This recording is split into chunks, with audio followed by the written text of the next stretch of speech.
I'm only one drink away from the devil.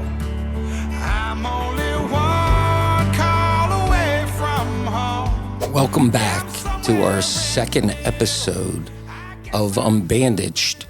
This is the number one podcast in America, according to the 817 people that listened to the first one. Hopefully after today, we'll build on it. I guess the first subject that Govy and I want to talk about was last night's. We're down here in South Florida, Palm Beach, Delray, and Boca area. We want to talk about the Miami Heat and the Denver Nuggets. And the first thing, Govy's the expert in this area, but the first thing I think we should talk about is the altitude. These guys are wearing a shirt that says mile high because Denver is a mile high. And Miami, I think, is 6 feet above elevation. There it's 6,000 feet. And it's almost as though the Miami Heat players were playing with a mask on. If you watched them at the end of the game, they were exhausted. And although they kept up, it was a great game. What do you think moving forward, Govy? I think the Miami Heat, first of all, they had a 7-game series against the Boston Celtics. They had a tough series against the New York Knicks. And they had to fight every single game to just get into the playoffs. So I think they were a little exhausted. They only had a day rest, and Denver had 10 days off. And then they went from sea level basically to mile high. So I think they were exhausted and tired. I think that if they don't come back in game 2, the series could be over. So game 2's on Sunday, right? Yes. So they have a couple days to rest. But what's interesting, we're from Philadelphia. We were blown out of the last, not blown out, but we made it all the way to the end. But you sit there, and in Philadelphia, everybody screams, defense, defense. And then you go to another arena, it's the same defense, defense. And then you see the people sitting all around the floor and everything, and you're wondering who these people are in these different cities. Well, you know what's interesting with all these different people in the cities? They have one chant in common I've noticed over all these playoff games. When a referee makes a mistake, you hear the chant, the refs suck. It's like, let's look, all of a sudden, it went from defense to the refs suck. It's like, that doesn't make a difference what city it is. That's like the even if you're up by 30 points and they make one call, it's the refs suck. But, it's one thing being from Philadelphia and being a 76ers fan. It was very... I'll have a shirt, everybody. Yeah, that's right. There 76ers and Maxey. I'm a Maxey fan. Right. But it's I was very depressed when the Sixers lost, but after I saw the way the Miami Heat made it through, it gives me hope for next year, because if they could get through with 4 undrafted players, then I think every team in the East could actually win the conference next year. As long as they have the right coaching and play well, you have a chance. You don't have to rebuild your whole team and strip it down like I thought maybe the Sixers would have to.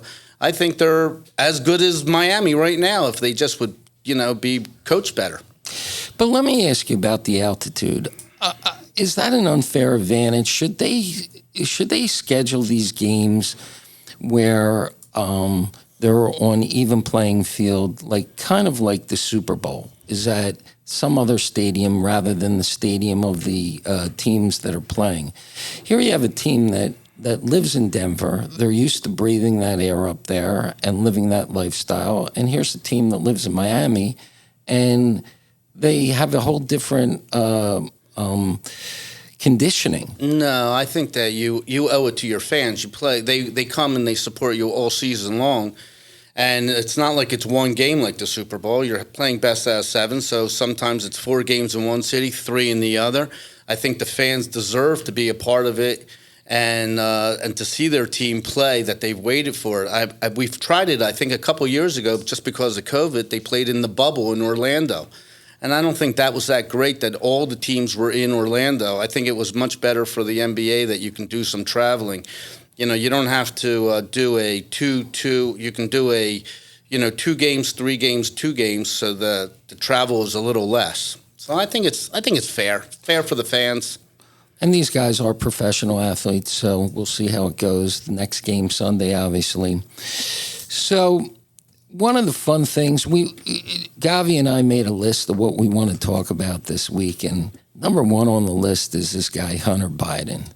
Joe Wait, Biden. I just want to interrupt you for go one ahead. thing. Just want to interrupt you for one thing. When I was watching the NBA, has anybody noticed the weight loss that Charles Barclay has had? He's lost 62 pounds on this Ozempic drug that he's Mounjaro. I'm sorry, Mounjaro, not Ozempic.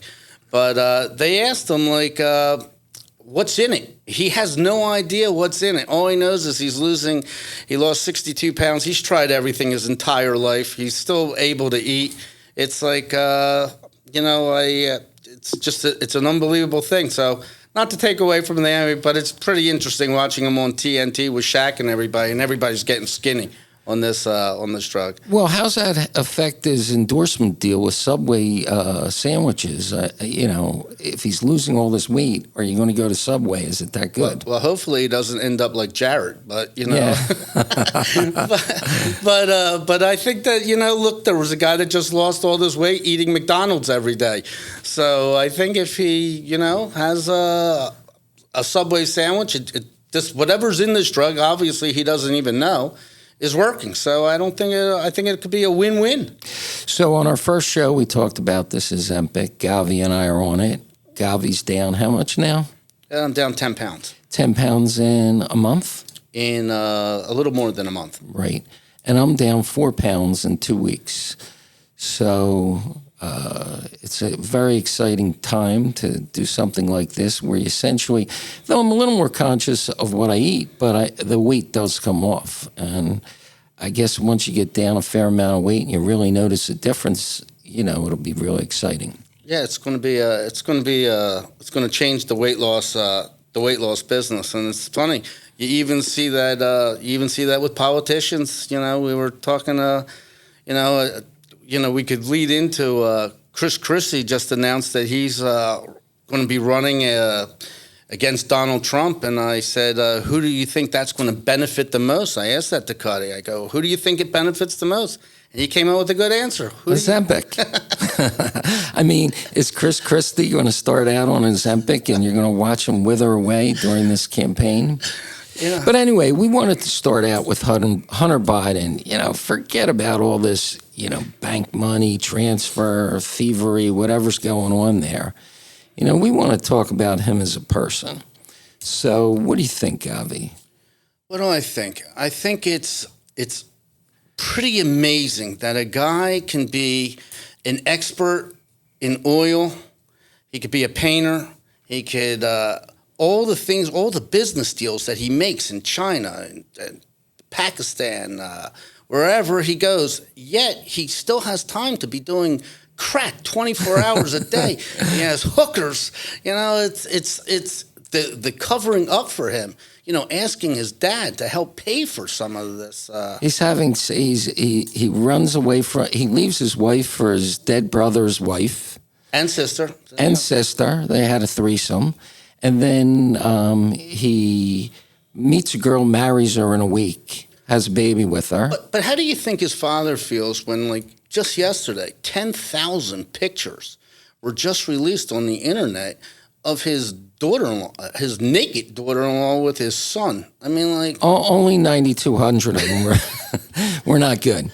But so I'm so proud to be an American. When I see a police officer, I say thank you for your service. When I see a Marine in this thing where these kids beat up these Marines, if they're in a delicatessen, I want to buy them lunch. So one of the things for me, symbols of America, is the American flag. Another symbol is Air Force One. And when Donald Trump was president, he used to keep this Air Force One at the Palm Beach International Airport right on display. And as you drove by, you saw United States of America across Air Force One.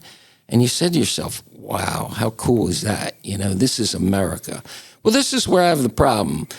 Hunter Biden is admitting that he's a crack addict, that he's a drug addict, that he's a philanderer, that he's this and that. And he's standing on the top of Air Force One with his father, about to enter the plane. And right across the top of the plane, it says United States of America. just a bad look. I just don't understand where Joe Biden's head is on this. All the other stuff, I guess they'll figure out the stealing and everything. Just that look is a bad look. But you want to know where his head's at. I want to know how the American people, when they could ask him, you just spent 18 hours on a flight with your son going to China. He does his business for 3 days. They get back on Air Force One, and they come back on another 18-hour flight. And then Joe Biden says to the American people, I have no idea. I never asked him how his business is. I know nothing about it. How is that believable? Where are the reporters just to say, you have absolutely no idea what your son did in China? Was he with hookers? Well, Joe could have been sleeping the whole time. He could have slept his way. It's a natural thing to say to your son, was it successful? What'd you do? Is it dead silence on the phone? I just don't understand that. And it's just so accepting. It's just so accepting that no one is allowed to ask a question other than, what's your favorite ice cream? It's just... Yeah, so they're going to get all through that. Both Govy and I agree. We don't think this guy will be the candidate for president again, but it's pretty interesting. On the Republican side, I don't know, there's 15, 16, 17 people, and yet on the Democratic side, why, other than Robert F. Kennedy Jr., why isn't anybody running against Joe Biden? Is it a machine that they just feel they can't compete with? Well, after yesterday, when you saw an 80-year-old man fall the way he did, it's very easy to break your hip. And 50% of the people that are 80 years or older that break a hip, you end up passing away from that. So, think about how close we maybe could have come to Kamala Harris being president of the United States, do you know anything about her? I just know that she laughs a lot. But you don't really know anything about her. And she's running on the ticket with him. Well, she's in charge of immigration. She is in charge of immigration and I think the Space Force right now. Right. But it's...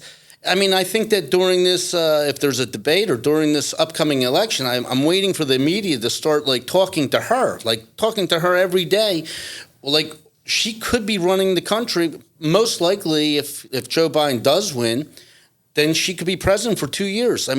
Let's find out about her. So do you think that if you were a Republican strategist, would that be your strategy? Wait a second, you're really voting for Kamala Harris because Joe Biden barely can make it now physically.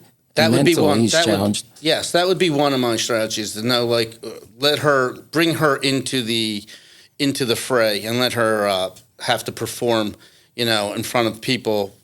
And I think that's just one of the things. I think Governor Chris Christie coming in, I think instead of Donald Trump just throwing haymakers at DeSantis, I think DeSantis is going to benefit because he's going to have Chris Christie throwing punches right back at Donald Trump. And now Donald Trump's going to have to focus a little bit on a guy that's picking on him. Donald Trump has no problems picking on everybody. His press secretary, who I thought was amazing, McEnany. Cancer survivor, incredible woman. Was loyal as can be, and he called her white toast or... Right. You cross the line with Trump. Yeah. You're done. Mike Pence, for almost 4 years, up to a day before, he was an exemplary vice president where he followed everything Trump did. He screwed up his last day. Except Trump followers really didn't care about Mike Pence. He didn't mean anything to Trump followers. Trump followers, they like Kelly. Kelly's great. Right. There's a little protection there. She gets a pass. She was fantastic as a press secretary, the way she was. So I think it's people are watching Donald Trump. It's almost like picking on his own family. And I think that was a major mistake that he did because I'm a fan of hers. And I don't think that, I think just him doing that is a turnoff to me. And I think that just a little bit opens up the door for DeSantis. And I think it's interesting because Donald Trump's going to have a lot of bumps in the road going forward. Think about it. There's a president of the United States that might want to arrest him with the DOJ. Has that ever happened before? No. That a guy that is leading his number one opponent, there's a chance he is arrested by the sitting president of the United States' DOJ in Garland. It's unbelievable. But part of what Donald Trump is able to do, like Kellyanne Conway, whose husband was just beating this guy, taking a beating to this guy, he manages to reel him back in after they leave. Steve Bannon, they leave. It's a talent. It's a talent to be able to have a person that works for you that has a husband that hates you, and you can still just go on like it's just like a duck in the water, like it's just Well, the interesting part about the Republican side, and then we'll talk about Joe Biden, is the last time there were 16 in 2016, I guess it was, there were 16 candidates in a debate stage. They only get one or two sentences in. I mean, it's not even a fair fight because it's not. Now we have Joe Biden over here that's refusing to debate. He's not going to debate Robert Kennedy Jr. Robert Kennedy Jr., I don't know. What do you think of that cat? I mean, well, he has the last name, but to be honest with you, his voice, I have a tough time listening to his voice. I know. I mean, that makes me shallow. That I just have a tough time listening to him. I find myself clearing my throat when sometimes I'm listening to him. So I can't get past that. Yeah, I mean, people are listening to our voice. They may not like it. Yeah, that's true. But I don't know. And by the way, just to be fair, Ron DeSantis, he has a little bit of a high voice. Yeah, high voice, like on Seinfeld, when Jerry was calling that gal and the husband kept answering, and it was a high voice talker. Yeah. But, I mean, how can Joe Biden legitimately, with all the concerns over his health, his mental dementia, stability, how can he not be on a debate stage, at least against the Democrat, at least against Robert F. Kennedy Jr., or whoever is going to be against him? I don't think he has a choice. I think he looks at what's his best shot. His best shot is not to talk, not to debate, have people, do it for him. I think if he goes out there, he's a sitting duck. Without a teleprompter, I think it would be walking off a stage is going to be difficult for him. Right, or walking onto a stage. I'll have to have somebody walk him on there. But, even somebody like Gavin Newsom is a really good-looking guy. I mean, the problem with electing Gavin Newsom is you're going to have sanctuary tents all over the White House lawn. I mean, that's where I don't know. He's going to allow it. Well, what does he run on? If everybody looks at San Francisco for the very first time is now spending money to try to bring tourists to come to this town. And for what? When they get there, what are they going to see? Right. I mean, what are they going to see? That all the stores are leaving. All major stores are leaving. You got people on the street. I mean, Gavin Newsom's going to run on that. I mean, his competitors are going to slam California. Right. Well, in the last election, Joe Biden basically bunkered in his basement and he won. And he allowed Trump to make mistakes, verbally make mistakes. I think Joe Manchin. I think that's a guy. Joe Manchin. That he's the sleeper. I think here's a guy that can, he's not well liked by his own Democratic Party, but you know what? He could have the best shot of everybody to beat the Republican. And if I was a Democrat, I would be thinking, you know what? Middle of the road. The object's to win, and Joe Manchin could be their ticket to get them out of this mess. That's my sleeper. Right.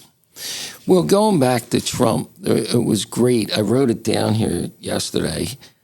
He was giving a speech or he was giving an interview, I forget who it was with, and he uses the term anchor baby.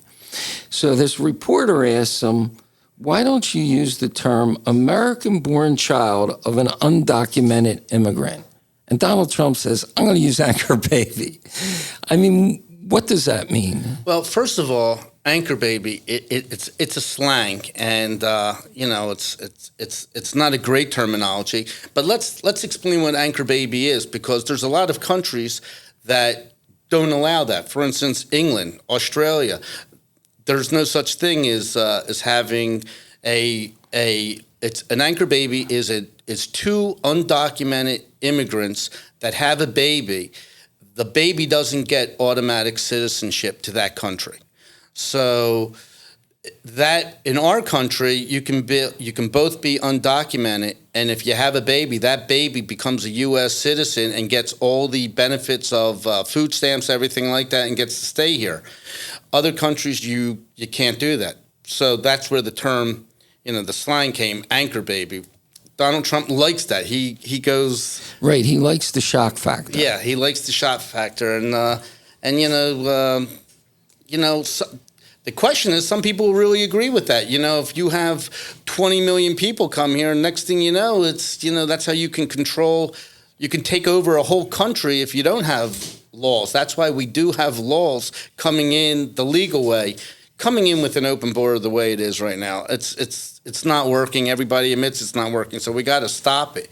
And I don't know why there's a wall that's lying in the desert right now, unfinished. I mean, I don't understand when Joe Biden came into office, he hated Donald Trump so much. The first two things he did is he stopped the pipeline and stopped the wall. That didn't benefit the country. That just showed you, I hate Donald Trump. Let me get him back. I'm going to use my executive orders, where he could have left him in place. Well, Donald Trump yesterday was talking about the fact that we were energy independent, and the fact that Joe Biden got rid of a lot of the energy things that were happening good for America and energy dominant. That's what caused inflation, because gas is part of everything. I don't know if that really caused the inflation, but it might have had something to do with it. But anyway, here we are. And as we watch the news and read the news, I love the story about Al Pacino. He's 83 years old, and we found out his sperm still swims. I mean, he gets a 27-year-old girl pregnant. But I got a question for you. Do you think that this is possible? Do you think Al Pacino had breakfast one morning with Robert De Niro, and they both said, "Hey, do you want to be a dad?" Robert De Niro said, "Yeah, I think I'm going to be a dad." And Al Pacino said, "All right, me too. Maybe we'll have a play group together." and they both went out in their 80s, and they're having kids. So now the question is, well, maybe they were with Nick Cannon too, as 12 kids. What if you were FanDuel and you had to bet, how old do you think the kid will be when one of them passes away? Do they make 7, 8, 10? Yeah, I mean, is that a Vegas line? Does Al Pacino make it to kindergarten, the first day of kindergarten? Does he get the first day of kindergarten? I mean, it really is unbelievable to see these. I mean, think about this. When Al Pacino was 60 years old, if he went to an elementary school and he saw a fourth grader, he could say, "One day, that's going to be my wife." That is really funny. One day, could you imagine going past an elementary school at your age and saying, "Hey, that fourth grader, yeah, why not? I'll wait her out. She's going to be my wife one day." I mean, it's just absolutely unbelievable. And I saw an interview with him. He said, "I'm really excited about this." I mean, really, he's excited about it. I think he's excited that he got somebody pregnant. It really is. It's amazing. I wonder who's next? Who's next to make up this play group? Well, it's like several years ago when Bob Kraft, owner of the Patriots, was arrested he's 80-some years old. He's in a massage parlor in Palm Beach. They arrest him for being in a massage parlor. And I'm saying to myself, if an 80-some-year-old guy wants to go to a massage parlor and whatever, why are you going to arrest him? I mean, you gotta applaud him. He's still living. He's still breathing. He still wants to do stuff like that. Well, I was thinking, if Robert Kraft's son, don't you think he has to look at Robert's wife now, who was his girlfriend at the time, and say, why is my dad going to a massage parlor? You're already 40 years younger than him. Like, why aren't you doing what the massage person's doing? Right. Maybe it's just they're feeling invincible. They're afraid to face their age. They want to just be relevant and try and makes them feel younger. Makes them feel younger, makes right? Them feel younger. But it was an unbelievable story. I think he ended up getting off of the charge. But anyway, so here we are we're in beautiful downtown Boca in a beautiful podcast studio here. And what's really interesting is people are leaving town in droves, and the restaurants are being a little more available. And there's places now for everybody to put their walkers and wheelchairs in the front of the restaurants. And It's not that bad. It's not like Boca Vista from Jerry Seinfeld. Right. It's actually getting younger here. right, I think the average age now is down to 74. It was up about 81. Well, there are a lot more golf carts. It's starting to be a little bit like the villages in downtown Boca right now, with everybody with these golf carts driving around. Have you noticed that? Yeah. But it's interesting because there's so many people that have moved here through COVID from New York, and it's definitely this summer. Well, we're really not in summer yet. We're June, 2nd or 3rd. It's definitely more crowded than it ever was, and there are certainly a lot more younger people. And I think the real estate market down here is really still pretty strong because people are moving here. They're selling their one-bedroom condo in Manhattan for $4 million, and down in Florida you can get a fabulous house, for less and be in. And your kids are outside. It's just it's healthy. It's a healthy lifestyle. Instead of being on the computer, your kids are outside. They're playing sports. There's just so much to do down here that I think COVID forced them to had their friends that came down here, and then they said, "How did it work out for you?" And their friends were like the cavalry. They said, "Come on down." And it's like every year, more and more people are just coming down. And I think some of the schools are really fantastic schools. There's a lot of great private schools here in this area. Hard to get into. I mean, it's hard to get into these private schools because of the demand right now. Right. It's impossible to get in. It's like getting into a great college. Did you read about the people coming down from New York and up north? They're trying to steal the nannies. Did you? No, I didn't read that. Yeah, there's some nannies that are walking with babies and everything, and in Palm Beach, and they're being approached by people saying, "How much are you getting paid? We'll double your salary," because they need a nanny down here for their kids, and their wife or someone said, "I don't care what you have to do. Wow. Just get a nanny." So they're now, all these nannies are walking and they're being approached by people because there's a shortage of nannies down here. Maybe I should apply. Yeah, well, you know what? Look, after this podcast, it could be a great job. No, good job. 1,000 a week. Yeah, is that what they make? 1,000 a week? Whatever it takes. I think that's more than we're making here, right? We didn't get our first paycheck yet. Maybe we'll have a nanny on as a guest. No, I think we should. But it's interesting. So over Memorial Day weekend, I'm driving down the street, and you're watching all these people go to the beach. And down here, it's an amazing phenomena. Every guy is a muscle man. I mean, they're built like unbelievable, giant muscles. And the women, they're wearing these thongs that, like, my dental floss is thicker than some of these thongs. And they're walking down the beach, and it's kind of crazy. You go into a restaurant, and a woman is wearing like a skirt that's kind of slid up a little, or she has one extra button unbuttoned, and you're like, wow, look at her over there. But yet then you walk down Palmetto Park Road, and you see these people in these thong bathing suits, and you're like, whoa, do their parents know what that they left the house like this today? But you know how I've changed? I'm now at a stage where when I see someone dress like that in skimpy clothes and they're in the Publix, the first thing I think about, aren't they cold walking down that lake? Right. Because I'm cold in a Publix supermarket. I'm thinking, I'm not even looking. I'm just thinking, like, they must be freezing in this place. Right. Publix, because we are broadcasting across America here. We are, as I said, the number one podcast in America. For the 817 people that listened last week, and hopefully everybody tells their friends, and it doubles and triples every week. But Publix is probably the dominant supermarket in the place. Are we almost out of time? We are. What?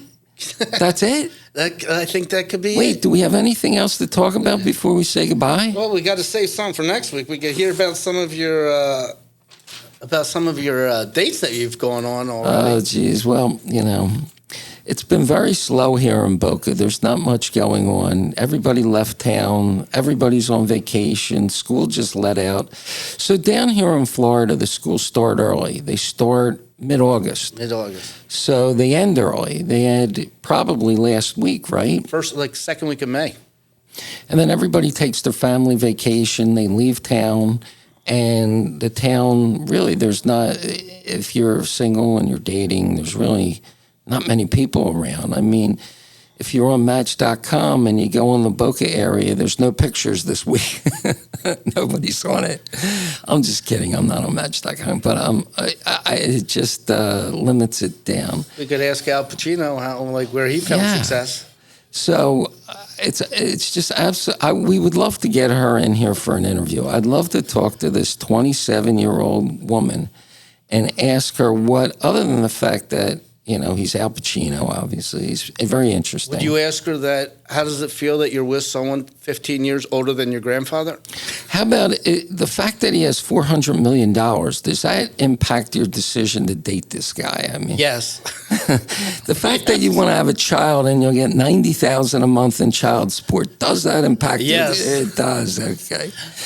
Well, anyway, Govy, it's so great to be with you, and I'm really looking forward to our episode next week. I see that the Stallone sisters postponed their podcast because they're doing a reality TV show. So maybe all 56,000 of their listeners can listen to us if we can somehow. Yeah, and you could, you could follow us on your on Apple Podcasts or Spotify or anywhere else that you listen to podcasts. All right, so next week, hopefully we'll have more to talk about with this basketball and what's going on, and we'll find a whole bunch of things about Joe Biden. Maybe he'll fall a couple times more. Ja Morant, we get to NBA is going to give him his suspension, so we're going to find out what that suspension is. That'll be very interesting. Yeah. All right, everybody, have a great week. Thanks for listening.